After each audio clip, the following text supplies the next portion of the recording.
Hello and welcome. My name is David Roberts, and I'm here with Lucas Sullivan. What is up, you guys? All right, and today we're going into the Xbox One's newly released backwards compatibility mode. Yeah, so this has been hyped up a lot, but I haven't actually had the chance to use it. You have, Dave, so what is it exactly? So I've been playing it a little bit in the preview program, and it just rolled out worldwide on November 12th.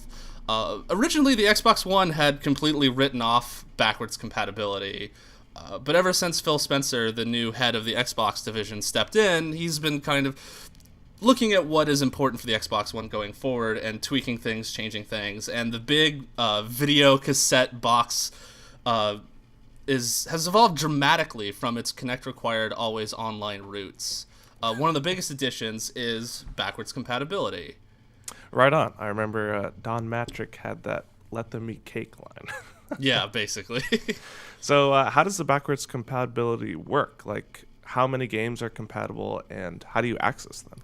So, it sounds complicated, but once you get really into it, it's a lot less complicated than you might think. So, once you update your console with the new Xbox experience, just went live on the 12th of November, you'll be able to play over 100 Xbox 360 titles out of the gate.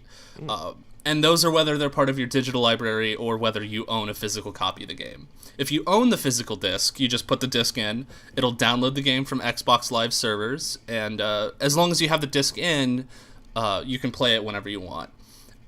If you own a digital copy, it'll just show up in your games library on the far right under Ready to Install.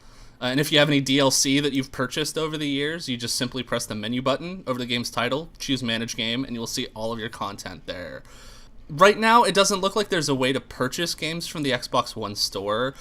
They come up, but they say bundle only. It's a little weird. So if you want to purchase 360 games right now for your Xbox One, you have to either go to xbox.com or purchase them on a 360, and they'll show up on your Xbox One. Which kind of defeats the purpose. Yeah. So you can't basically go around collecting 360 games by just popping the disc in and then returning it or whatever. Right. You have to own the game, and you have to have the disc physically in the system when you play it.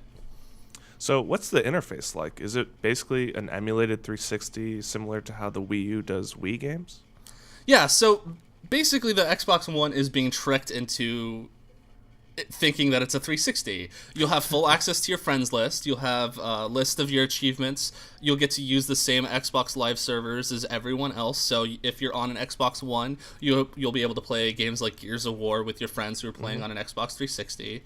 And if you press the menu and view buttons, start and select, the unofficial names, you'll bring up the 360 guide menu, where you can manage all the stuff that you normally would on a 360. And pressing the guide button on your Xbox One controller will bring up the Xbox One interface. So you can multitask a little bit, but if you try to run another app like Netflix, it shuts down the 360 game completely. So you can't just start back where you left off if you play another game. Something to watch out for if you're not saving frequently. So we know that it can play these games, and that list is constantly growing. But how well do they actually run on the Xbox One? So the performance has actually gotten a lot better. I played games like Mass Effect and Super Meat Boy on the preview program, and they seemed a little choppy, a little bit wonky at times. But when the update rolled out, I sampled about 10 different games on both the 360 and Xbox One, running the gamut from Super Meat Boy to graphical showcases like Gears of War 3. And the emulation actually seems pretty good. There are some noticeable bouts of slowdown in games like Mass Effect or Banjo-Kazooie Nuts and Bolts. But those games were already a little framey on the 360. True. Because I remember playing Banjo-Kazooie Nuts and Bolts on Rare Replay, and it was just it got to be a slideshow in parts, but the performance has actually improved a little bit now that the official update for backwards compatibility has gone live. Oh, nice. There was also a really weird film grain effect on the Xbox One version of Just Cause 2. You'll notice that the lighting just feels a little off, the shadows are a little off, there's just this weird filter over the screen, but nothing that impacts gameplay. Like, the frame rate's still rock solid. Right on. Interestingly, I found that Gears of War 3 actually runs a little bit better on the Xbox One. There were some frame rate issues when I was playing it on 360, but then when I went back and looked over the video footage of the Xbox One, it actually smoothed some of those sections out. So that was pretty interesting. But overall, it works pretty well. So it sounds like it's basically on a game-by-game basis. Yeah, I wouldn't say to get rid of your 360 just yet. The library is limited. There's no telling how often Microsoft plans on updating it too. But overall, I found that my experience with the backwards compatibility was really smooth. The process of downloading and installing games is relatively easy, and everything just works. It's really weird how well it works. Most of the games I played were about on par with what I saw on the 360. If not better in terms of... If not better, yeah. If Microsoft can boost the library, but they've talked about releasing more games in the library on a regular basis, but the regularity of that remains to be seen. But if they can boost that library, figure out how to get multi-disc games like Mass Effect 2 or 3 or Lost Odyssey working, I could see this being a pretty big sell for people who have not quite sure whether they want to jump on the Xbox One train yet and get rid of their 360.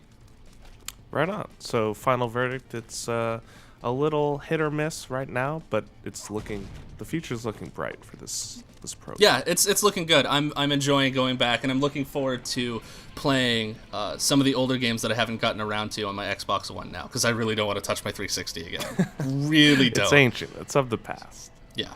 Awesome. Well, thanks so much, Dave. If you guys want to check out more coverage on Xbox One and all the new updates, be sure to go to GamesRadar.com. That was a pretty sweet video, right? If you want to see more, go to Games Radar's YouTube page over here. Or if you want to read, maybe up your game a little bit, go to GamesRadar.com.